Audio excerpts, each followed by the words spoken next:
এসছি আজকে রয় and solar engineering এর পক্ষ থেকে দাদা সোলার নিয়ে।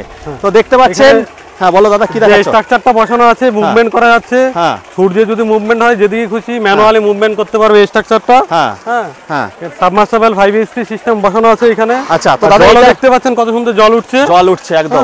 দাদা যদি মেঘ হয় তাও কি জল বেরোবে? হ্যাঁ, মেঘ উঠলেও জল উঠবে। আমাদের আগের ভিডিওতে দেখানো আছে অলরেডি। হ্যাঁ, মেঘলা ওয়েদারে কেমন জল উঠছে, কেমন জল উঠছে। তো দাদা এগুলোর কেমন কি বাজেটের মধ্যে আসছে? 3.5 লাখ টাকা বাজেট, গভর্নমেন্ট সাবসিডি 60% আছে। মানে কতদিনের মধ্যে এটা ঢুকবে দাদা? 15 দিনের মধ্যে সাবসিডি ঢুকে যাবে। হ্যাঁ, 15 দিনের মধ্যে। ওখানে কিন্তু মালিকও দাঁড়িয়ে আছে। যারা কৃষক ভাইরা দাদারা আছো তাদের কিন্তু আর 6 লাখ টাকা দিয়ে কারেন্টের বসাতে হবে না, আবার মাসে মাসে 30-40 হাজার টাকা কোনো ইলেকট্রিকের প্রয়োজন নেই। কোনো ইলেকট্রিক ছাড়াই কিন্তু এটা চলছে আমাদের বন্ধুরা, দেখতে পাচ্ছেন।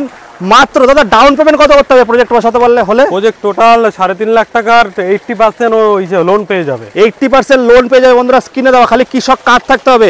স্ক্রিনে দেওয়া নাম্বারে কল করে চলে আসুন কল্যাণী রয় অ্যান্ড সোলার ইঞ্জিনিয়ারিং এ, যেখানে এরকম টেকনোলজির সঙ্গে কিন্তু আপনারা সোলার পেয়ে যাবেন।